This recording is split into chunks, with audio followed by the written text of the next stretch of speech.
Hello and welcome to the News at 5 on Channels Television. I'm Olumide Macaulay. Thank you for joining us. The former president of Ghana, Mr. Nana Akufo-Addo, has identified weak and opaque institutions, corruption, limited political accountability, and poor public services as some of the challenges working against good governance in Africa. Addressing participants of Course 33 of the National Defense College in Abuja, Mr. Akufo-Addo says Africa has the inherent capacity to overcome threats, militating against strong institutions and good governance through reform that can change the governance landscape. The former president equally stressed the need for African leaders to stop engaging in intimidation of opposition, media censorship, and restriction of civil society activities, which ultimately damage democratic institutions.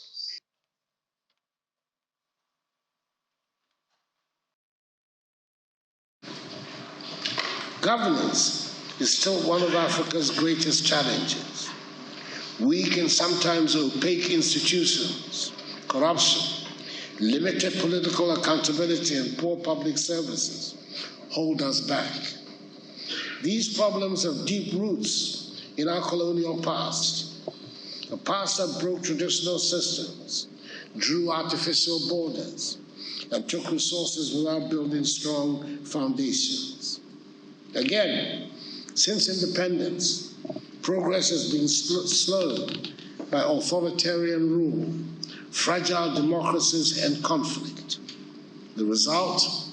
Political instability, uneven economic growth, and democratic institutions that still need strengthening. It is important to note that Africa's governance gap is not an abstract concept. It is real and felt every day. Many of our institutions fail to meet citizens' basic needs.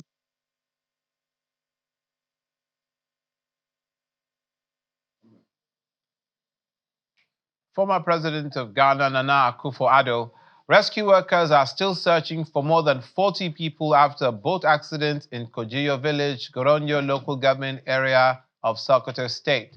A statement by the National Emergency Management Agency, NEMA, indicates that the incident occurred when the boat conveying more than 50 passengers and goods to the weekly Goronyo market capsized around 1:20 p.m.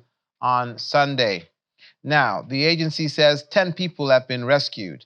Eyewitnesses say the vessel was overloaded with traders, motorcycles, and goods.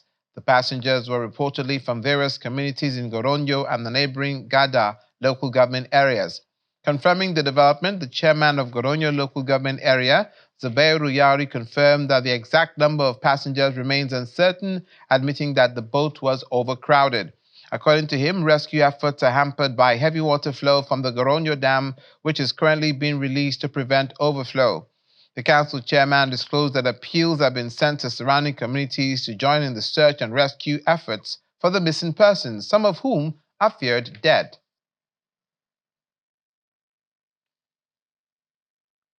The Special Task Force Operation Safe Haven has handed over more than 200 recovered illegal weapons to the National Center for Control of Small Arms and Light Weapons. The exercise, which took place at the headquarters of the task force in Jos Plateau State, is part of the federal government's strategy to curb the proliferation of small arms, fueling insecurity in the country.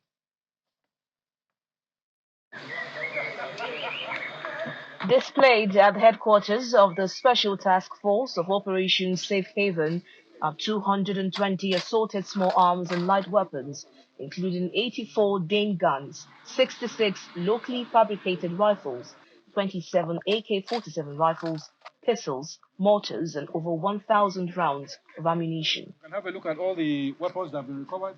The commander of Operation Safe Haven said the weapons were recovered during raids, cordon and search operation, stop and search patrols, and engagement with criminal groups across Plateau and neighboring states. Operation Safe Haven has recorded tremendous successes in stemming the tide of criminal attacks on communities and individuals. Both kinetic and non-kinetic approaches have been employed at community, local government, as well as state levels to ensure the mandate of the operation is achieved.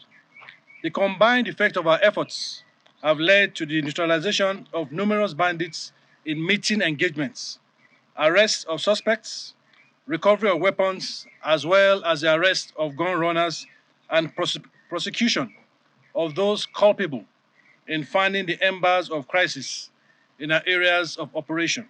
Receiving the weapons, the representative of the National Center for the Control of Small Arms and Light Weapons commended the troops for their efforts and stressed that the handover will aid the national campaign against illegal arms circulation. I want to use this opportunity to commend the leadership of Operation Safe Haven for these recoveries and to remind the press that this is not the first time we're having this kind of recovery and collection from this from the Operation Safe Havens. 2023, a sizable number of weapons were also recovered here. Today, we are here to take over more. I want to appreciate them for their patriotic and for their resilience in ensuring that we have a society that is free, devoid of illicit arms and light weapons. Operation Safe Haven also called on the public to continue supporting security agencies with timely information as part of efforts to secure lives and property. Now, in a crackdown on human trafficking syndicates that have specialized in the recruitment and trafficking of persons, Nigerians, to some destination countries in the Middle East, operatives of the National Agency for the Prohibition of Trafficking in Persons, NAPTIP, have disrupted organized trafficking activities and intercepted 25 women suspected to be victims of labor exploitation en route Saudi Arabia. The development came as the agency began a manhunt for a popular travel agency suspected of playing a prominent role in the recruitment of victims. A statement signed by NAPTIP press officer Vincent Adekoye explains that the unsuspecting victims were picked up in front of a popular hotel in the highbrow area of Wuse 2 in Abuja, where they'd gathered awaiting their trafficker. The operation was the continuation of renewed surveillance activities and monitoring embarked on by the agency, targeting some black spots within several major state capitals across the country. The president of the Nigerian Senate, Senator Godswill Akpabio, has dismissed rumors he was critically ill and had been hospitalized in the UK. Senator Akpabio made this known on his return to the country after a brief vacation in London. He earlier attended the 6th World Conference of Speakers of Parliament in Geneva before proceeding to London.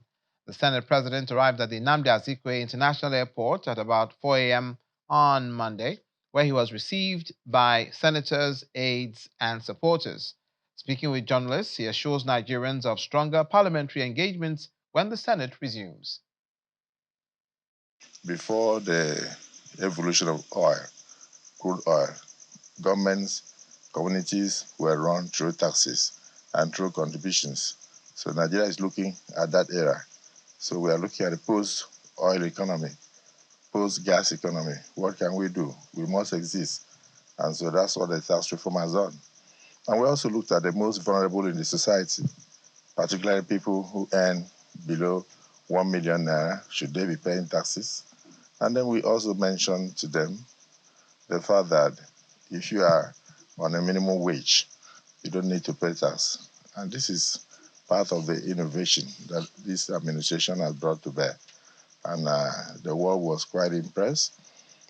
We also told them legislations that are in the making, such as the gender equality issue. We may not achieve gender equality, but we said gender inclusion. We want to make sure that we have more women in the parliaments. And so we are trying to look at ways and means of achieving that to ensure that next time we come to the Senate, for instance, we will not have only 3 or 4 women in the Senate. We should have more women in the Senate. And then, of course, we made sure we did not touch the seat of senators. So that means that we are tinkering with parts of the Constitution to see where and where we can include more women in the parliament without necessarily touching the current constituencies that have been created by the current constitution. So many other amendments. And they were quite happy, at least judging from the ovation that we had. So thereafter, I proceeded to one or two countries because we are on vacation. The Ministry of Humanitarian Affairs, Disaster Management and Social Development has been clarifying why the Nigeria Farm Craft Center for the Blind in Ishariolof, Lagos State is suspended. The Minister of State for Humanitarian Affairs, Disaster Management and Social Development, Dr. Sununu Tanko, explains that poor infrastructure is a major reason for the suspension of activities at the center. He says the ministry plans to upgrade the facility so trainees can receive quality service during skill acquisition programs. Speaking on our breakfast program, Sunrise Daily, he added that students of Nigeria Farm Craft Center for the Blind are encouraged to enroll in the federal government's cash transfer program, where they will be given priority. The issue is the fact that really there were three issues, or two, I can say. One, the college was the training. It's a skill acquisition center so that they can also be empowered to act this thing. So we realized that we asked our PAMSEC, who is now in education, to go for a visit.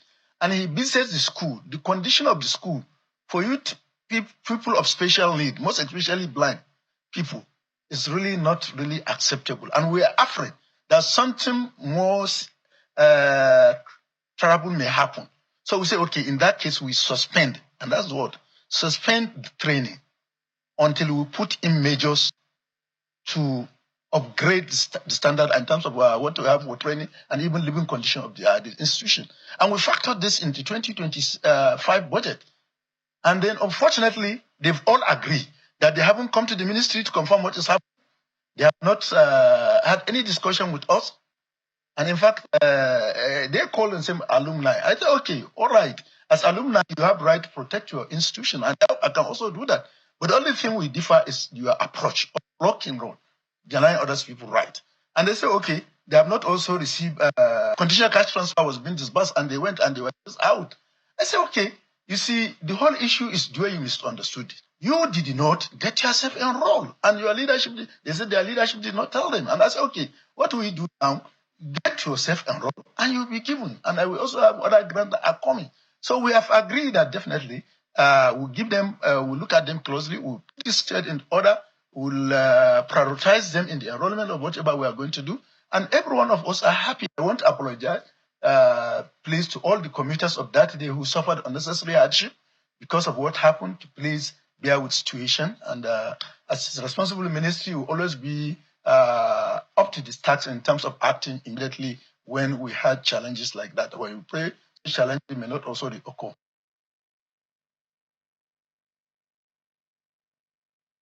Ekiti State Governor Abiodun Yebanji has sacked the chairman of the Microcredit and Enterprise Development Agency, Akogu Abayomi, over alleged gross misconduct and neglect of duty. The governor says the removal takes effect immediately, stressing that accountability and discipline remains central to his administration.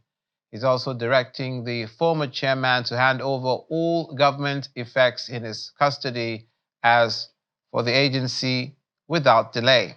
Meanwhile, the dismissed chairman of the agency says he was never given a fresh hand, or a free hand rather, to operate from the beginning, adding that several attempts to reach the governor had been unsuccessful.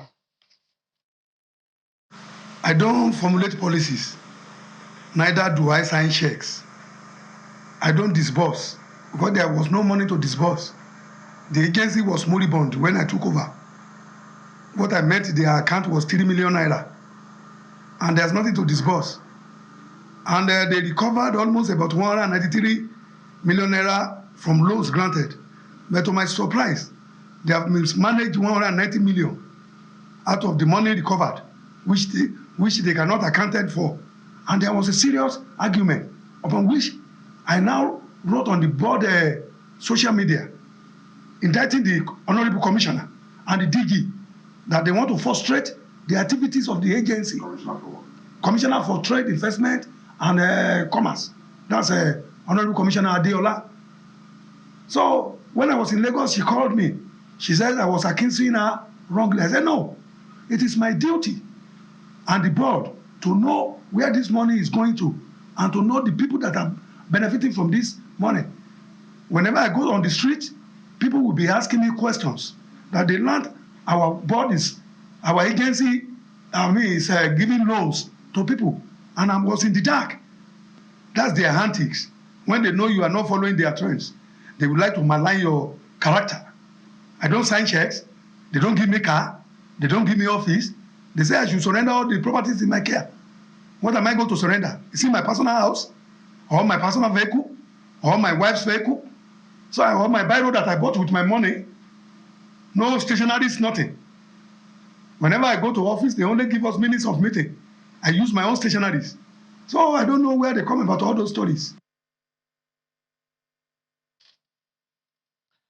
You're watching the news at 5 on Channels Television. Coming up, the Joint Admissions and Matriculation Board inaugurates a special committee to investigate cases of exam malpractice during the 2025 Unified Tertiary Matriculation Examination. That's when we come back. Please stay with us. Welcome back to the news at 5.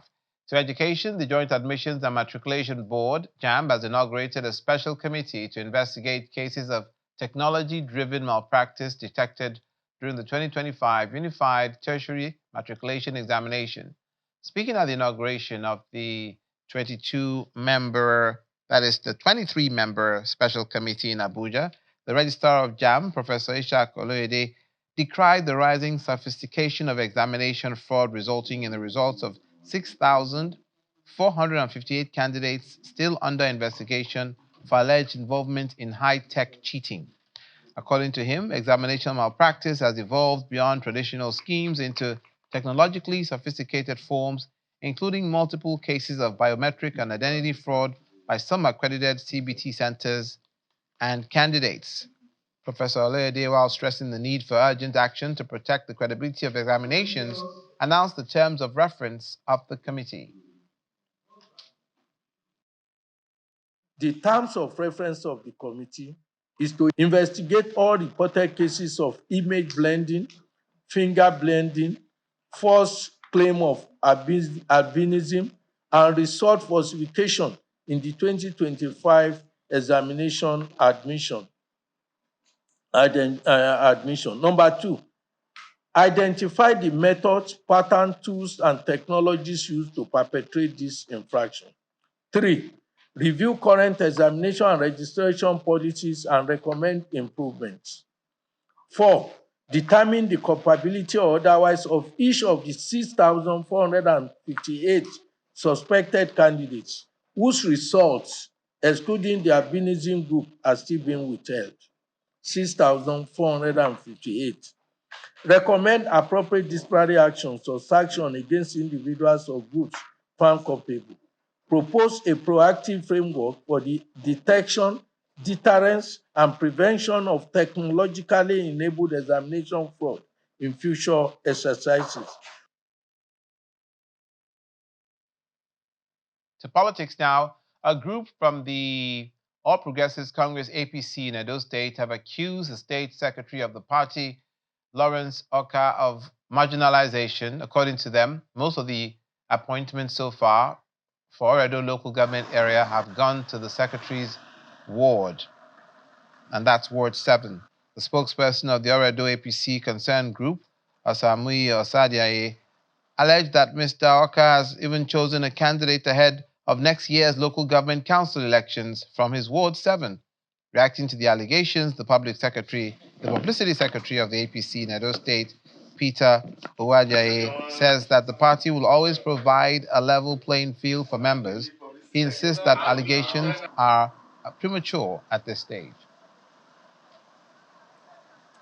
We want to draw the attention of His Excellency, the Executive Governor of Edo State, that the same Lawrence Oka is everywhere again, boasting of using his closeness to the Governor of Edo State to impose one Gabriel Iduseri alias Gabros, who himself is from the same Ward 7 as Lawrence Oka, as the next Edo Local Government Council chairman. However, our submissions are the APC Secretary Lawrence Oka should resign immediately. Our respected, innovative, and democratic governor should look into the allegation in a bid to settling the issue and give all aspirants a level playing ground instead of imposition. I want to assure you that fairness, equity, and justice will be brought to bear in determining whoever is our candidate in Oredo and across the state when the time shall come. We have not gotten there. The people who are agitating should put their hands together, do the needful, be close to the party, recognize the party, identify with the party, do those things that will not make you anti-party person. Once you are close to the party and we see you as someone that can carry the cross of the party, you will be given the ticket to fly.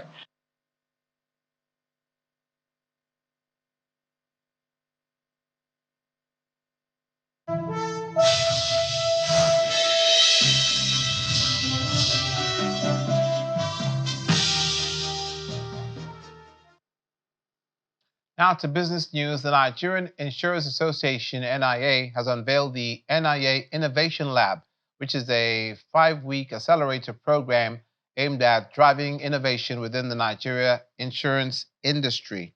The chairman of NIA, Mr. Kunle Ahmed, says the initiative aims to help startups at various stages of development, from concept to scale, by providing them with resources, mentorship, and practical experience to create innovative solutions for the insurance sector.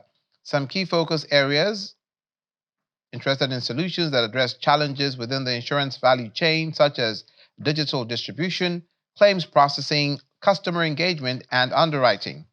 Nigeria's insurance industry currently is undergoing significant changes this year, with new industry legislation and wide initiatives focused on innovation.